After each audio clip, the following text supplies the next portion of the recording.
From UFOs to psychic powers and government conspiracies, history is riddled with unexplained events.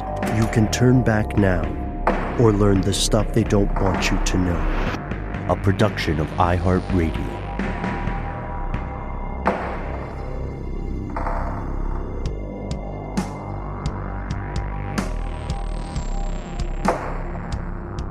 Hello, welcome back to the show. My name is Matt. My name is Noel. They call me Ben. We're joined, as always, with our super producer, Dylan, the Tennessee pal Fagan. Most importantly, you are you. You are here. That makes this the stuff they don't want you to know. One of the memes we were talking about before we started to roll today was the old "don't tase me, bro" meme. A lot of people, when they hear the question about whether or not you've ever endured the pain of being tased, hearing that question may conjure images of jackass-style pranks. But tragically, for many, many more people, this conversation will immediately bring to mind over 1,000 deaths at the hands of taser-wielding law enforcement officers. Tasers, doesn't it also kind of remind you that there were two potential presidential-elect candidates that were in Skull and Bones, and somebody wanted to know about it and ended up getting tased? Sorry, don't mean to derail. That's what it reminds me of. Sure. Or the larger, deeper conversation about non-lethal versus less than lethal, or the larger, deeper conversation about corruption in law enforcement, alternatives to firearms. Look, tasers are sold everywhere and affordable to the public. We'll get to a lot of deep water here. But before we really dive in, we've got to tell you, folks, we recently listened to Lava for Good's new hit podcast, Absolute. Season 1, Taser Incorporated, explores much, much more than the headlines regarding the story of tasers, especially the story of tasers as told by the companies that manufacture tasers. And we are always looking for primary sources. Today, we are thrilled to be joined with the creator of the show, the one and only Nick Berardini. Nick, thank you so much for sharing some time with us today. Yeah, thank you guys. I'm a huge fan. It's great to be here.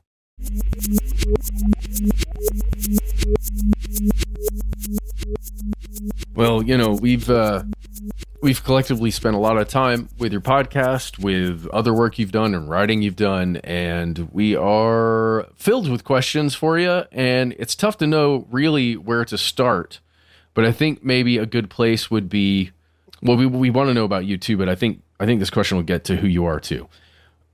Please tell us, who was Stanley Harlan, what happened to him, and what about his story inspired you as a student at the University of Missouri to create a documentary about him?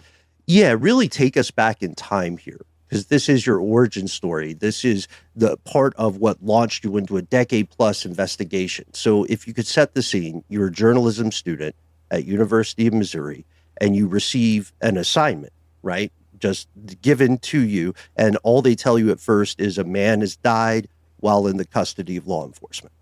Yeah. So, I mean, one of the unique things about going to school at the University of Missouri, where I also sort of happened to play basketball, that was sort of like my fun fact about me is that I was the worst player on a high major Division I basketball team where I got dunked on in practice a bunch of times. But it was nice to be cool for a few years there. You still get all the perks that come with the starters, you know, in terms of popularity. So that was fun.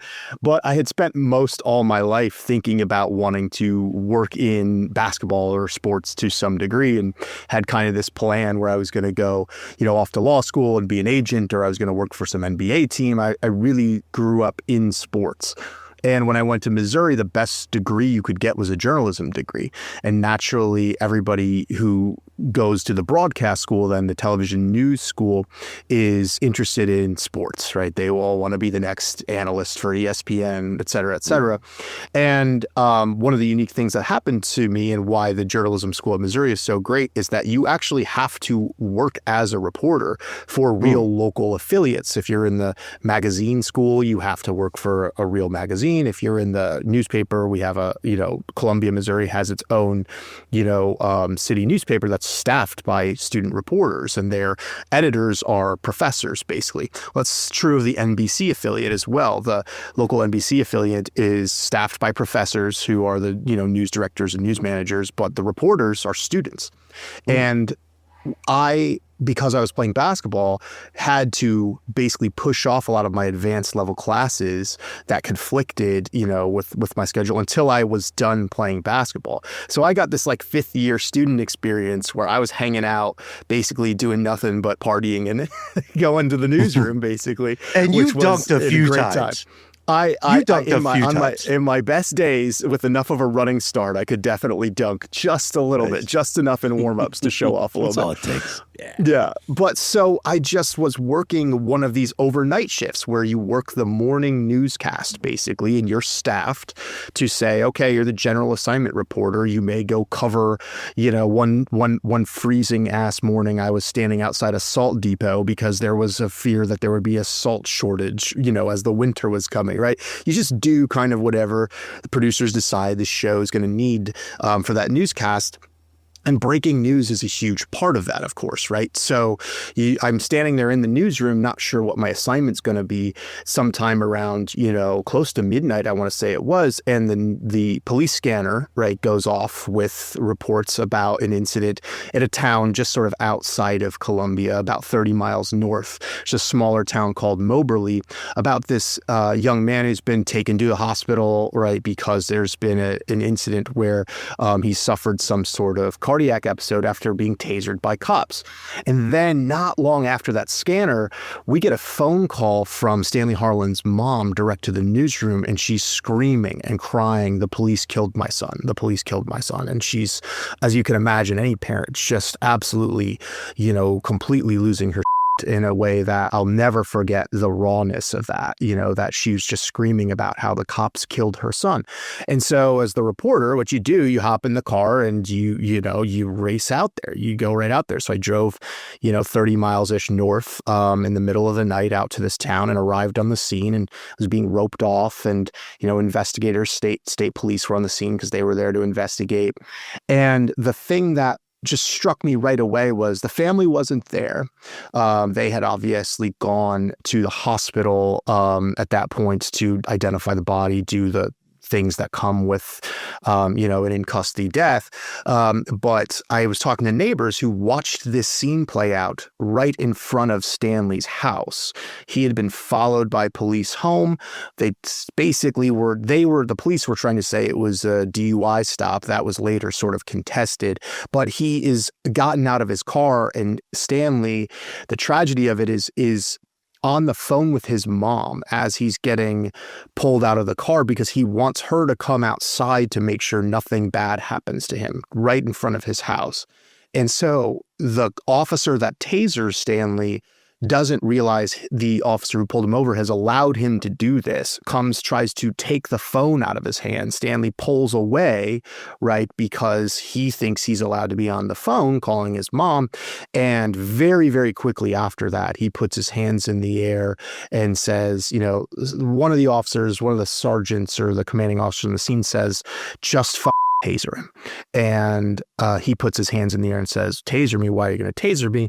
And they shot him in the chest with a taser for 30 seconds, and he died right in front of his mom. And one of the haunting sort of images of the film I made is you could see his mother come across the dash cam screen, it's sort of in her pink robe, as the incident happens a bit off screen. But that phone call, and then talking to those neighbors, I think it was 7 of them, who said, there was no violence here. He put his hands in the air and said, "Why are you going to taser me?" And then they shot him. And then, within minutes, he was dead. And that became, for me, as someone who was already leaning toward a life outside of television news. I think I had I had been involved in acting as a kid. I had a real fascination with long form. I wanted to be a writer. I wanted to be a lot of things. I did not want to be a local TV news reporter. And so as that story progressed throughout that 5th year of school that I had, I was thinking about doing a big investigation into what really happened to Stanley Harlan.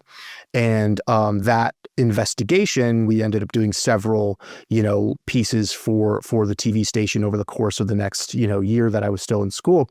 And then my mentor basically said, you want to get into film, you want to do this sort of thing. I think you have a documentary, right here. And that basically that terrible advice set me on the path to making a film that took about 4 years to make, that transformed from being a story about a small town that was grappling with police violence because there had been a history sort of with that department of them going too far until then they had finally now killed somebody. That spiraled into the film that I ended up making, which was this film about the one company that made tasers at the time. They're so much bigger than this now, but at the time this was the story of this company, the only company who really made tasers for police. Axon. Well, now Axon. Yeah, Axon, Taser International. Yes, International, excuse me. Yeah, the critically acclaimed documentary, Killing Them Safely. And folks, this is not a plug. Nick, don't want to embarrass you or put you on the spot here, but this is a pretty brutal and unrelenting piece of journalism and documentary work. This also informs so many questions because, again, what we see is from that initial call, like you said, in the middle of the night, and the horrific things happening to Stanley Harlan and his family, you keep finding more and more disturbing stuff as you're digging in. So maybe for this, now that we have the origin story, maybe for people who are unfamiliar in the audience tonight, could you explain what a taser is, how a taser works? How did they become so common? Yeah. So why this became a film about this company was because I had heard of a taser. I had seen The Hangover. I had watched, Galifianakis get shot in the face and laughed like everybody else because it's a genuinely incredibly funny moment in a movie, right? But the familiarity with it, what struck me was the taser is basically shaped like a gun. It looks very similar to what you would expect from a handgun. It fires two probes, at least this model of the taser. They're a bit more advanced now, but this model of the taser that made the company so successful, basically, fired two probes, kind of looked a little bit like fish hooks, attached to copper wires. And the idea is that it delivers electric current inside of your body that is at a threshold that is essentially affecting the nervous system. So you are unable to control your muscles. That's why I call it muscular incapacitation, neuromuscular incapacitation. But the current is safe enough to not affect your heart or electrocute you, right? People say that a lot. That's not what happens when people die. The current is not strong enough to electrocute someone. And the thing that struck me, though, was I had heard of a taser and understood just the basics of how they worked. But why I became so interested in the company was this adamance, this no gray area, black and white. These weapons cannot kill, not in a circumstance other than you shoot somebody off of a ledge and they fall and they die. Sure, they can. Everybody knows you can fall off a high ledge and be killed. But the electric current itself, in no way ever under any circumstance, no doubt about it, is not capable, electrically, scientifically not capable of killing someone. I mean, I think even to someone that's uninitiated in these kind of things, that just seems like a really absurd claim. Exactly. To make. And there's so many variations and intervening circumstances and health conditions. I mean, it just seems on its surface to be way outlandish to be able to unequivocally say this without any question. Yes, and what drove me to the company was this conflict of they were also the ones who wrote these training programs and conducted this training for police officers. So you have the one company with a monopoly on the weapon telling tens of thousands, at that point, hundreds of thousands of police officers across the country, these weapons under no circumstances other than lighting someone on fire accidentally because they spark someone covered in gasoline or shooting someone off of a ledge and they fall down. These weapons do not kill in any circumstance. What's that one quote, Nick? What's that one quote that the CEO Rick says at multiple points? They say, if the taser is harmful, it's really the person using the taser. right? It was essentially the quote you're thinking of is a really important moment in the company's history. In early 2004, CBS News did a kind of big investigation into tasers and into the company as the first deaths really started to pile up. And basically, Wyatt Andrews, the reporter, is saying to Rick Smith, "You're saying this is a coincidence that these people would have died anyway." And he says, in every single case, these people would have died anyway. And the implication being, right, some other drugs, what became very controversial, I'm sure we'll talk about, excited delirium, some other condition at the exact moment of this tasering, right, was responsible for somebody else's death. And even as a 23-year-old with not a lot of like worldly knowledge yet, like making my way in the world as a reporter, just felt like, okay, the company with a monopoly on the weapon, doing all of the training and telling these cops that it can never kill, doesn't seem like a promise or a claim that is going to be able to hold up under scrutiny. And I went to the company kind of half expecting there was some misunderstanding that like, okay, I get maybe these are like really safe and actually this isn't supposed to happen. Maybe Stanley Harlan is like one of these rare freak occurrences where like you can't shoot someone in the chest with electricity for 30 seconds and not expect there's a chance they could die. And that's not how my one day that was supposed to be multiple days, but the one day that I spent at the company that I've ever been allowed to be inside, that one day I was allowed to be inside really changed everything because it felt like we couldn't come to some sort of common understanding of just like the sky is blue, Right. Like a lot of the conversations feel the way that we learn about them in Absolute and the way that we learn about them in Killing Them Safely, you're doing your due diligence as a reporter and you're asking, you're rephrasing a question sometimes. You're saying like, okay, again, could I get a direct answer? And the person you're speaking with, I believe Tuttle at Steve that Tuttle. point. Mm-hmm. Yeah, Steve Tuttle is doing kind of a matrix dodge or some parkour for every direct question you're asking and at times contradicting his previous statements. Yeah, the thing you learn about corporate spin and why this is a film really about the way in which the film is about a lot of corporate rhetoric is because companies are really good, I think, especially in controversial industries, at the soundbite. They know how to package their messaging and their rhetoric into, very concise talking points. But if you just kind of unravel a story and you ask to hear the story, which documentary film allows you to do, right? I like writing magazine journalism and doing profile journalism. Now I love this podcast we made, right? These are long form stories and you ask someone to tell you their story. And if you sit there long enough to hear a story, you can't put that messaging, so tightly into these neat talking points because as you follow up, you're digging your own rabbit hole that you can't escape from, right? Because the narrative you've created, the mythology you've created doesn't actually match with the reality that's right in front of your face, which is sort of where the absurdity of the film in particular, right, that is a lot of it structured around this messaging, it comes into play because it just becomes so bizarre because we know what's real and yet we're being handheld and walked through this incredibly elliptical and bizarre sort of dreamscape of the story of just who are you and how did you get here? Hey, let's take a quick pause right here, hear a word from our sponsor, and then come back with more from Nick.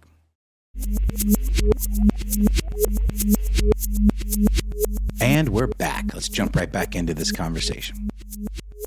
I want to talk about the way Taser was born, because at least to the way you discuss it in the podcast and the way I've seen you write about it, it seems to have been born from a pretty noble goal.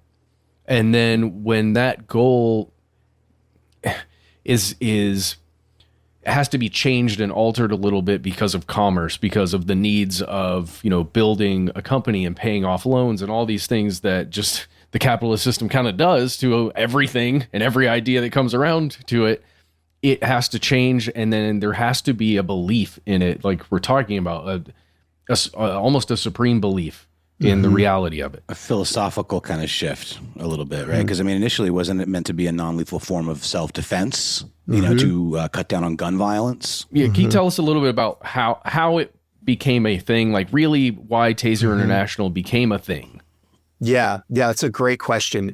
One of the things that I really emphasize about Rick Smith, he and his brother co-founded the company, but Rick is the visionary. Tom, his older brother, kind of just like, you know, came along for the ride because it was a family business. They used their dad's seed money. They used their dad's money from a startup that he'd invested in that ended up doing quite well to fund the original idea, which was we are going to make a Star Trek phaser, because two high school acquaintances, there's a lot of controversy because Rick had previously called them his friends, and then he fact checked it, and it's like they'd, you know, maybe known each other a little bit. You know, they were the guys, these guys he calls his friends end up being much older than he was. And so they never really went to high school together. But the story goes that Rick is basically in business school, and he has already graduated from Harvard. He's an incredibly smart, accomplished young person from kind of a 1%er suburb, right? Who can be anything he wants to be, really. He's got that kind of, he's like made in a lab to be either like a politician or like a successful businessman, or, you know, whatever he wants, whatever his heart desires. And he wants to be like his dad. He wants to be entrepreneurial. He wants something of his own. And so he's in business school when these two acquaintances are killed in a road rage shooting. And it's that shooting that Rick always cites as the sort of catalyst for him understanding gun violence and thinking about how many people are actually killed by guns. And this is back in 1991. So this is, you know, 30, 40 years ago now, where the idea of having a weapon to defend yourself, right, that isn't a gun is like kind of this violent crime era of America where people are like seriously considering, can we do better than guns? Now, what I always say is that like it's an incredibly naive concept, because a lot of people buy guns because they like guns. It's not just to defend themselves, right? American gun culture is bigger than just, I need a revolver to protect myself from a road rage shooting. It's like phasing out car culture, you know? Yeah. Right. I mean, it's right. something that people are enthusiasts about, right. collectors, etc. It's tied to identity for many people. Yeah, but he has this 23-year-old, you know, like moment of inspiration where he thinks, I'm going to take my dad's money. I love Star Trek. I want to basically make, he does some research and he finds there was this guy named Jack Cover who had originally invented the taser, which was shout out to Tasertron. Shout out to Tasertron, a kind of failed company that had tried previously to bring tasers to market as a self-defense weapon. It is kind of a big, bulky weapon shaped like a flashlight. The key sort of red tape there is that it used gunpowder to fire those probes.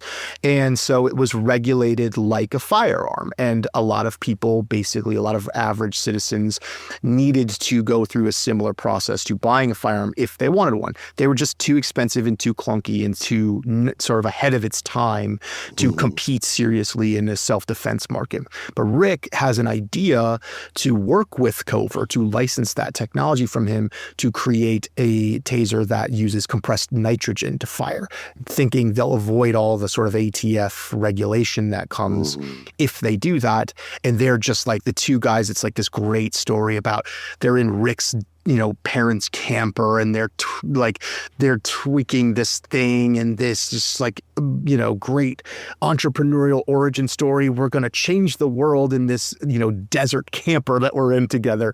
And it's just an absolute disaster, right? Like Rick tells this great story that's in our podcast, not to spoil it, but it's one of my favorites, where they hire out a call center and they do a promo on the local news in Phoenix back in 1994 when they're going to launch the company, and they are basically expecting a flood of calls to come in, ordering this taser when people see it demonstrated live on TV. And like nobody calls. The only call he says he gets is from his mom the entire night. And she's like, how's it going, Ricky? You know, and this is just like this incredibly human moment of a young entrepreneur with this grandiose idea, where at the very first meeting, the very first board meeting of his company with his parents and his brother says, we're going to make the bullet obsolete, right? That's the real ambition. And like they are right from the start, pardon my French, but like it's that bad. And so they spend years trying to figure out how to save this idea. And that ultimately leads to police, because the idea of a taser is a natural fit in policing. And the real key moment in the company's history is realizing the original taser that Jack Cover had developed and then Rick Smith tried to perfect just wasn't strong enough for police to take seriously. And Rick makes a fateful choice between sort of the company going under or building a taser that is strong enough to basically take law enforcement by storm. And he chooses the stronger taser. They engineer this weapon, and that's about, that's roughly 1999. And they just, within 5 years, the company had gone from near bankruptcy to being worth, about $1.9 billion. And I would say at this point as well, I love the way we're exploring this, Nick. I would say one thing that stands out to me here is that Rick Smith, yes, ambitious, yes, quite intelligent, and as we'll find, quite litigious. But Rick Smith is, above all, a storyteller as well. And he is, and anybody familiar with a C-suite or upper management, a lot of it is kind of storytelling. No offense. Myth making, right? Creating the lore of your company. Yeah.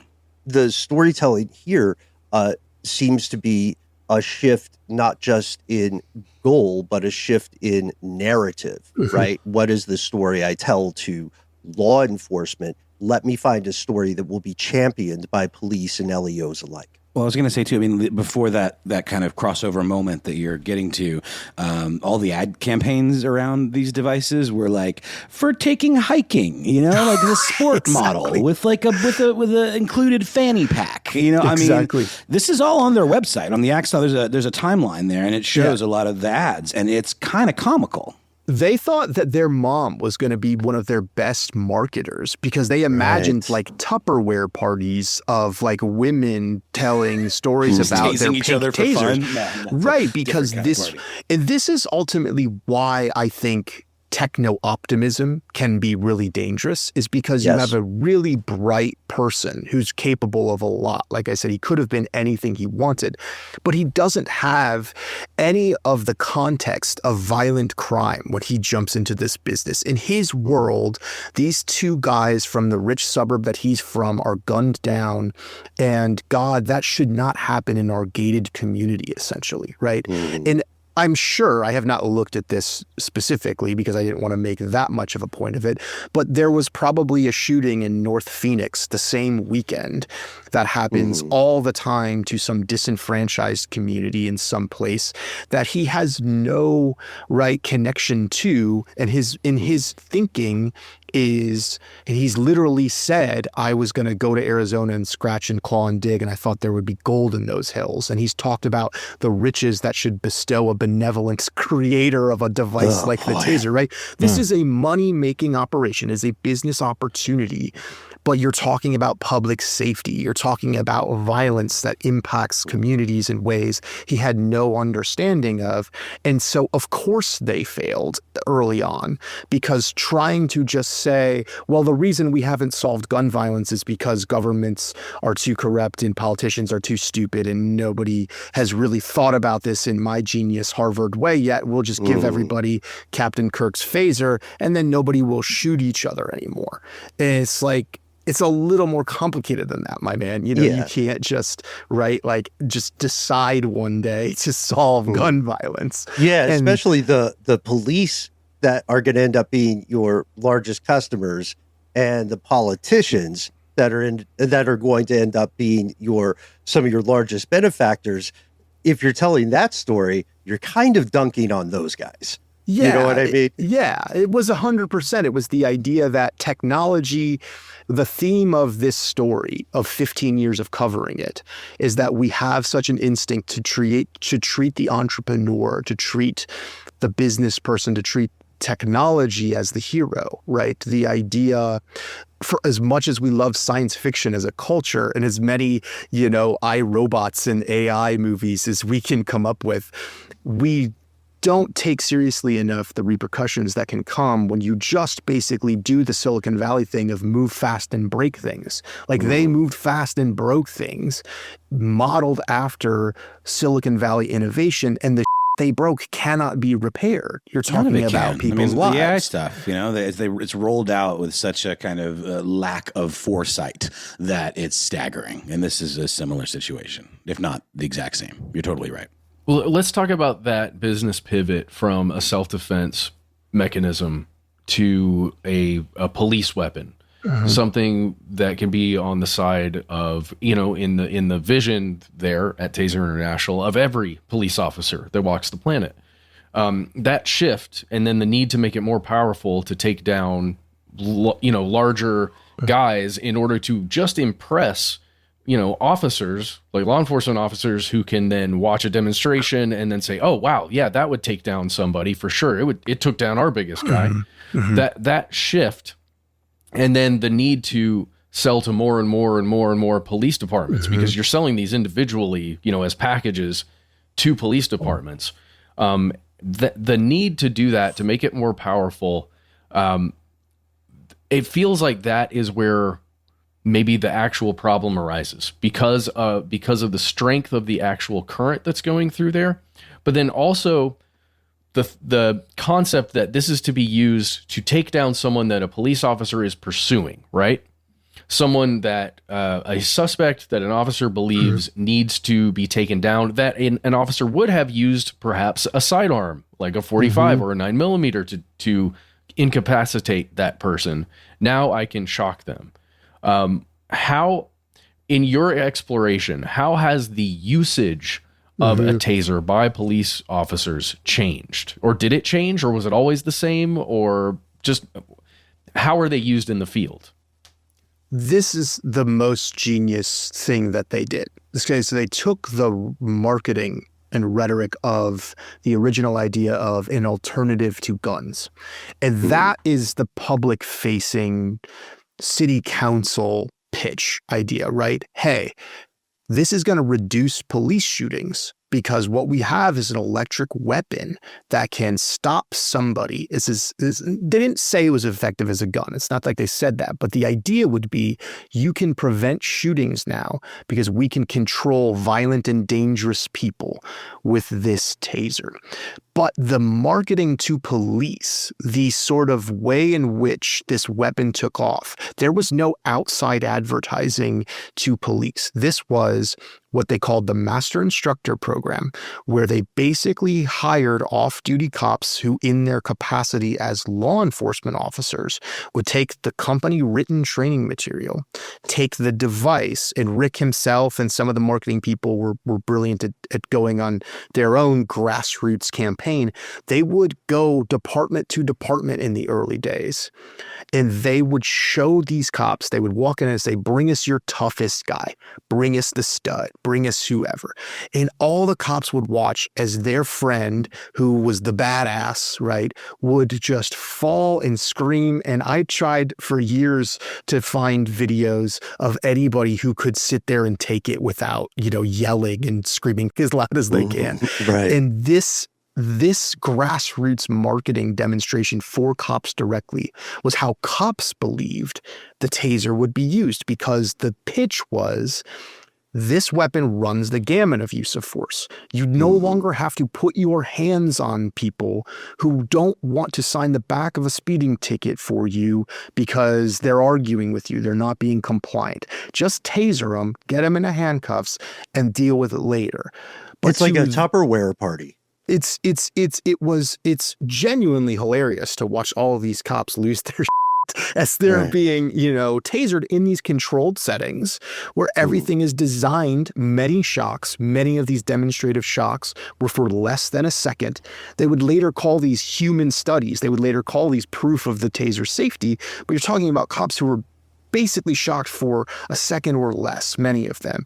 And they would go down and everybody would laugh. And the impression you would get was maybe that hurt for that second, but everybody's fine now. We're all laughing about it. And when I go off into the field, when I go use this weapon on real people out there, the same thing is going to happen. If they're going to give me attitude and not going to comply with my orders, I'm going to taser them, teach them a lesson. They'll be fine at the end of the day, and I'll get the result I want. Now, to the politicians, to the city councils who this was pitched to, the idea was you need to spend all this money. You need to spend money on a weapon that's twice as expensive in a lot of instances as their actual guns, right? Because it's going to reduce the deadly force or the real violence that an officer faces. And what happened was it disarmed the cops who would actually use them. So they felt comfortable using them in all manners of situations, to the point that criminologists would later claim the phrase lazy cop syndrome to describe the sort of epidemic of cops who were willing to just taser somebody for whatever reason they saw fit. And because the weapon did have risks that the cops were not aware of based on their training, then people like Bryce Masters, like Stanley Harlan, these people then were put into situations where they were hurt or killed, in situations where they never really should have had their lives put at risk.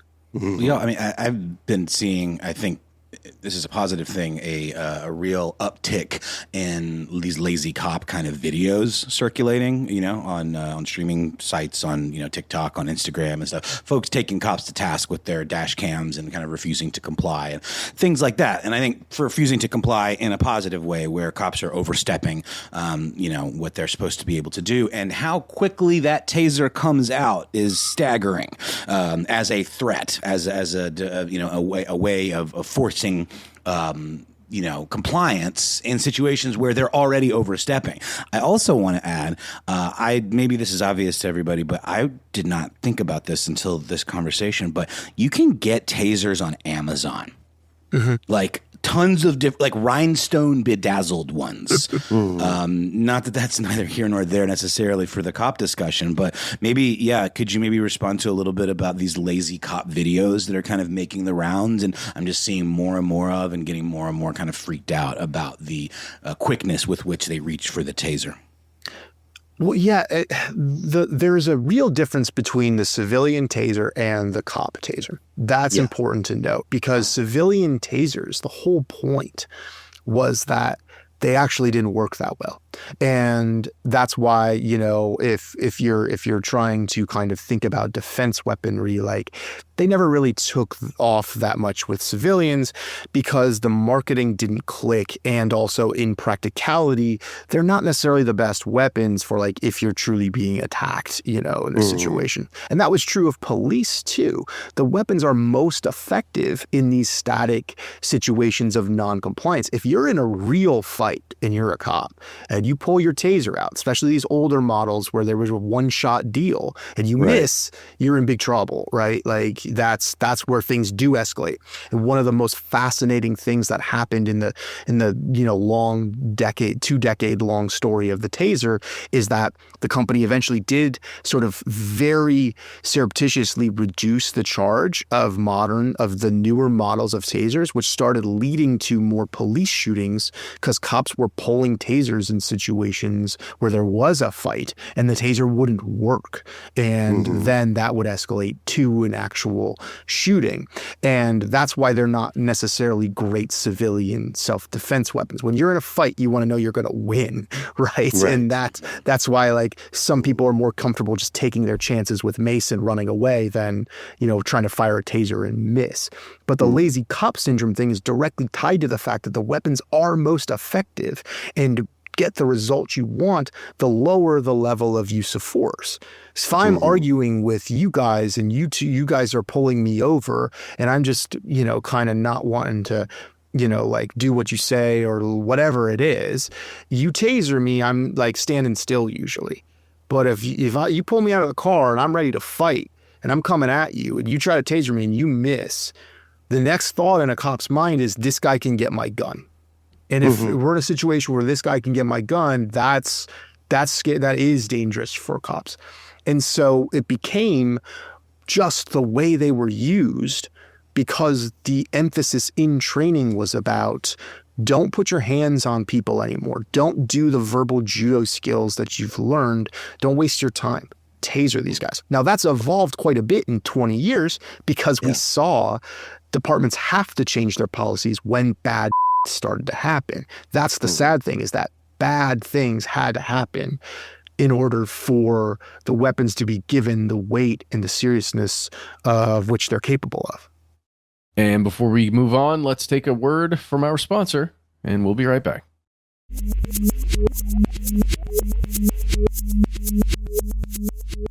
And we are back.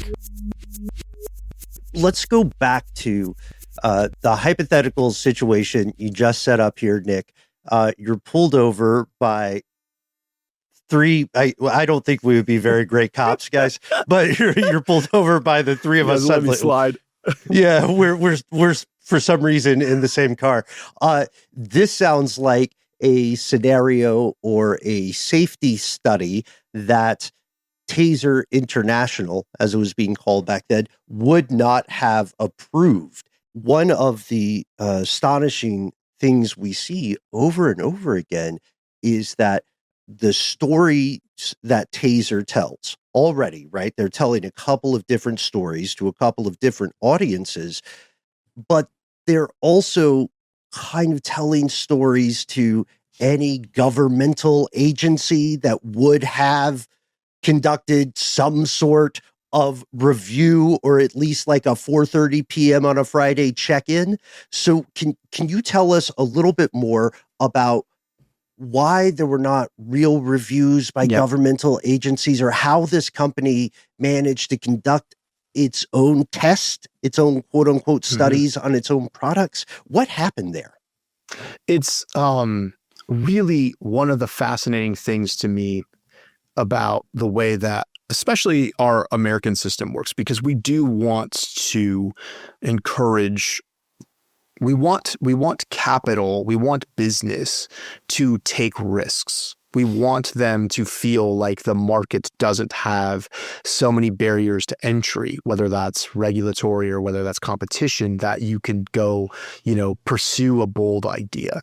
But the regulatory system in the United States, if you're not talking about finance and you're not talking about, like pharmaceutical, basically, in healthcare, is basically the product liability bar, which means that like a company invents a thing or sells a product, makes a claim, and then if something really bad happens, the company gets sued. But what that inherently means is that companies basically, get to do stuff until there's harm or until there's damage, and then there's repercussions, and then maybe they have to change. And the Taser, what fascinated me about it was so many people would make the comparison to the FDA and say, this is a weapon, but it's not really a medical device, so it's not under this FDA scrutiny. Not that the FDA is perfect, but we describe how, like, when you introduce a new drug, it's typically a 10-year process from concept to market, right, for a new drug.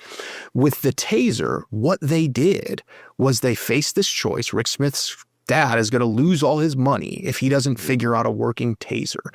And so rather than fold, they increased the power to get the effectiveness they needed. They ran around using literature from the old versions of tasers that were less powerful and said, this is completely safe. And there was nobody to look at them and go like, prove that. How do you prove that? He did one study on one pig on an experimental device that didn't cause the pig to have, heart trouble.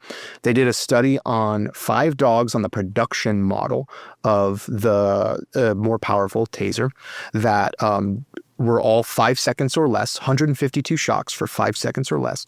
And then they did these demonstrations on cops themselves when they were doing their little road show, basically a lot of shocks for less than a second, and said this was the proof. And because there was no third party or regulatory authority, you had the one company who had an entirely obviously vested interest. I mean, the family fortune was at stake. Making one weapon and running around telling now, again, what was very quickly tens of thousands of cops. By 2004, we're talking about over 100,000 police officers. So more than 10% of the police officers in the United States within 5 years are carrying these weapons, right? Telling them this cannot kill. And nobody, genuinely nobody is there to say, like, prove that in the literature, prove that in the science. And one of the most interesting people I've met in my life covering this, who is not actually in the podcast, but I'm hopefully going to do maybe a bonus episode or about this guy, is a cop named Andrew Dennis, who happened to be a trauma surgeon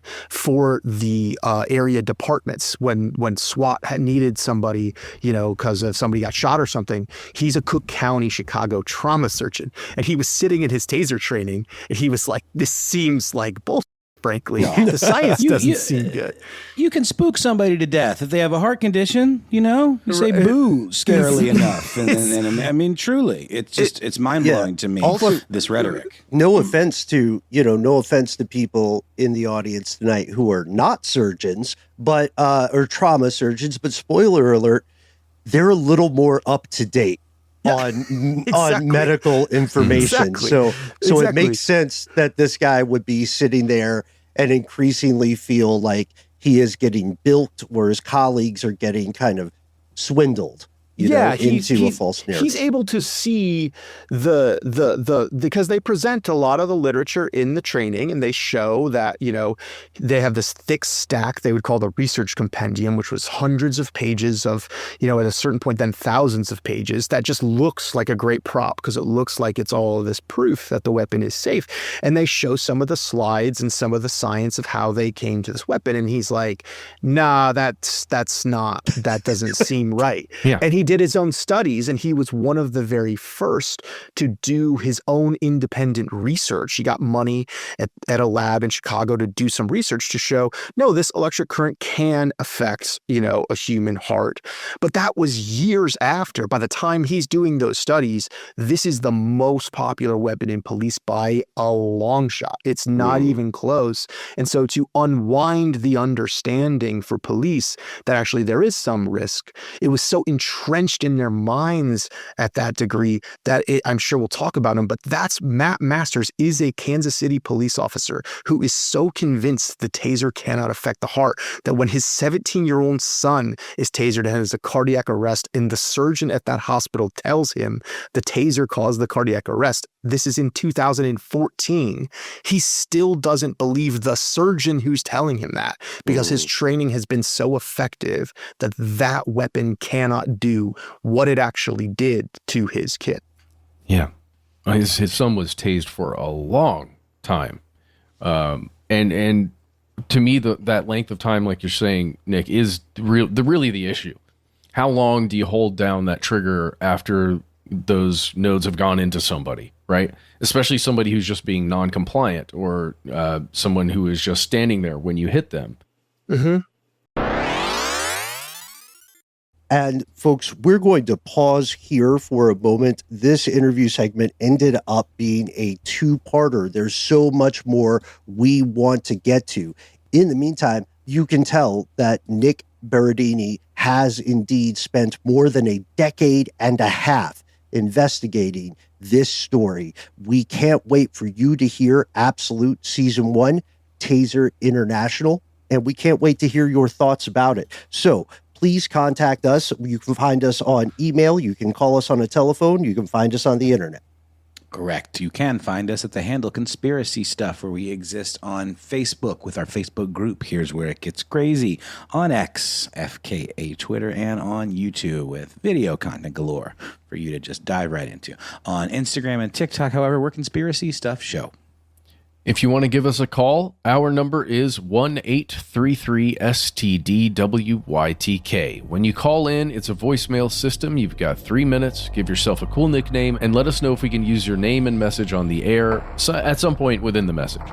If you'd like to send us words, why not send us an email? We are the entities that read each piece of correspondence we receive. And it doesn't have to be just words, anything you like. We got some cool music recommendations quite recently that blew me away. So join us out here in the dark. Conspiracy at iHeartRadio.com.